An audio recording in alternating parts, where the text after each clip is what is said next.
Assalamualaikum warahmatullahi wabarakatuh. Ketua Komisi 9 yang saya hormati, kawan-kawan Komisi 9 yang saya cintai, BGN dan seluruh jajaran yang saya hormati. Dari seluruh paparan yang sudah disampaikan Pak Kepala, yang menjadi perhatian saya terutama dalam proses evaluasi SPPG yang sampai hari ini masih banyak ya yang tidak terstandar.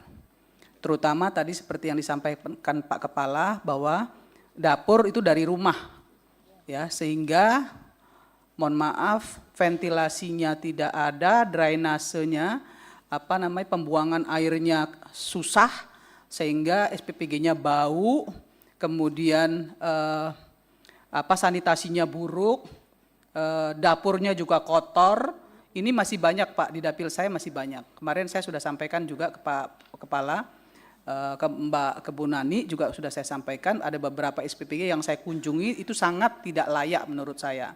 Walaupun belum kejadian nih, tapi menurut saya tidak layak. Ini mungkin butuh evaluasi oleh BGN ya, agar tidak menjadi bom waktu di kemudian hari. Pak Kepala dan seluruh jajaran, saya ingin menyampaikan bahwa data menunjukkan baru 6.150 SPPG ya Pak ya, kurang lebih 32% yang memiliki sertifikat layak hygiene sanitasi. Akreditasi keamanan pangan masih bertahap di 2026. Kemudian pertanyaan saya, mengapa 68% SPPG masih belum tersertifikasi atau belum bersertifikat?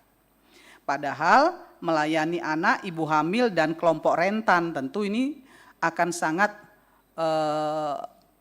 bermasalah ya jika ini tidak segera diselesaikan. Seperti apa juga, tolong dijelaskan timeline wajib SLHS dan sertifikasi halal bagi seluruh SPPG. Ini tolong dijelaskan. Bagaimana mitigasi risiko kejadian keracunan pangan yang secara politik dan sosial sangat sensitif. Meskipun saya juga ingin menyampaikan kehati-hatian kita semua terkait dengan adanya sabotase. Ini penting loh untuk mendapatkan perhatian, karena nggak mungkin juga misalnya di ayam goreng itu ada belatung misalnya seperti itu. Kalau di sayuran saya masih bisa paham, atau di buah-buahan saya masih bisa paham. Tapi di makanan atau menu matang gitu ya yang sudah diolah ada belatung masih hidup, menurut saya itu nggak make sense gitu. Nah ini juga perlu menjadi kita harus garis bawahi dan ini menjadi perhatian kita semua. Kemudian selanjutnya SPPG daerah terpencil dengan skema insentif investor. Tadi disampaikan bahwa untuk daerah terpencil ada 8.617 SPPG dengan 2,56 juta penerima manfaat. Di satu SPPG sekitar 100 sampai 300 ya untuk di daerah 3T. BGN juga menerapkan skema insentif dengan penggantian biaya pembangunan dengan keuntungan 20% insentif, percepatan hingga 70% dari nilai appraisal. Bagaimana standar appraisal dan siapa yang melakukan? Bagaimana mekanisme pencegahan overpricing dan moral hazard? Apakah BPK dan BPKP dilibatkan sejak awal? Ini perlu menjadi perhatian agar tidak terjadi sesuatu di kemudian hari yang kemudian akan mencoreng kita semua, baik parlemen maupun BGN. Saya kira selanjutnya yang saya garis bawahi juga nih Pak Kepala dan jajaran terkait dengan harga untuk per porsi untuk daerah 3T. Ini nggak bisa juga kemudian harganya mengikuti harga di sana tapi tidak ada ukuran, tidak ada standar. Ini tolong juga diberi penjelasan ke kita soal harga per porsinya di daerah 3T. Karena ini nanti bisa menjadi kontraproduktif ya kalau tidak jelas nih. Misalnya harga per porsinya di tempat A 100 per porsi, Di tempat lain 50 per porsi, padahal sama-sama di 3T. Ini juga harus menjadi perhatian kita semua. Kemudian ada lagi yang ingin saya pertanyakan terkait dengan peran BP POM, Pak. Peran BP POM selama ini apa? Kenapa masih banyak bahan pangan yang sampai hari ini masih menjadi masalah? Gizinya masih menjadi masalah, oke. Tapi kalau bahan pangan aman, ini harusnya BP POM terlibat di situ. Sebagaimana yang kami sampaikan di awal, bahwa keterkaitan antara BGN dan BP POM kerjasamanya sampai hari ini kami tidak mendapatkan informasi proposal yang disampaikan BP POM itu apa isinya.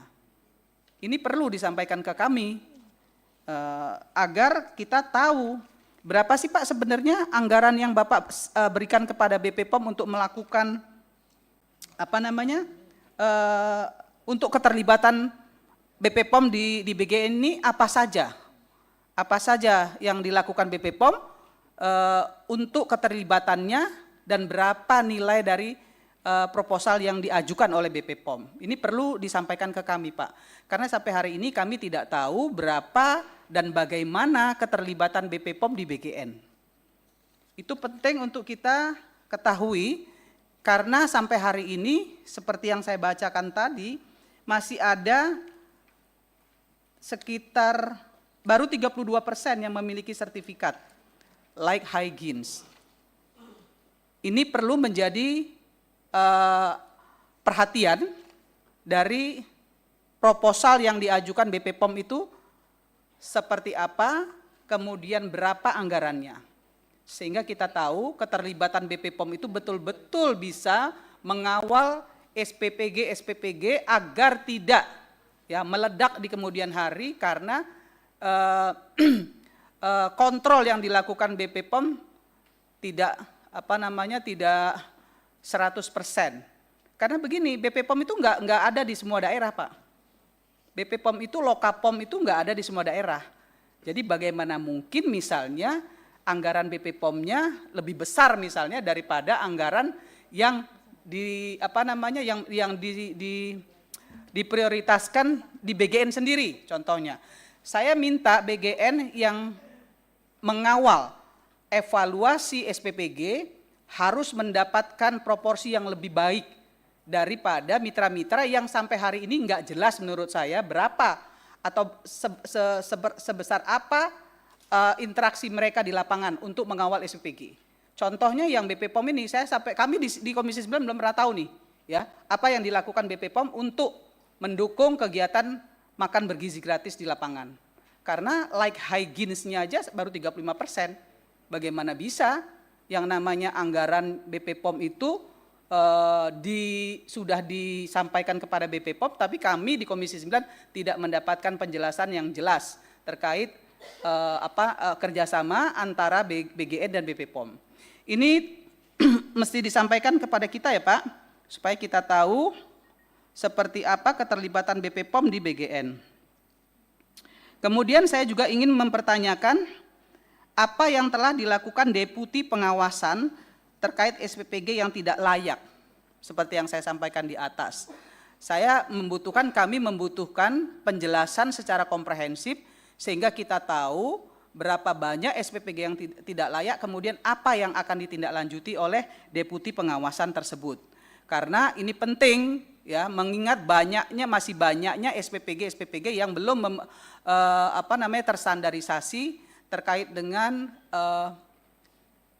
standar dapurnya Pak. Tadi seperti yang Bapak bilang rumah jadi dapur, nah itu masih banyak sekali yang berantakan ya, dan kemudian tidak sesuai dengan standar yang sudah ditetapkan oleh BGN. Saya kira itu saja yang ingin saya sampaikan kepada Pak Kepala dan seluruh jajaran. Dan satu lagi, tolong untuk yang di 3T agar perlu adanya kehati-hatian, karena saya belum melihat dari Perpres anggaran untuk pembangunan gedung atau SPPG di 3T itu berapa sebetulnya yang dianggarkan oleh BGN. Terima kasih, saya tutup dengan Wallahul muwaffiq ila aqwamit thoriq. Assalamualaikum warahmatullahi wabarakatuh.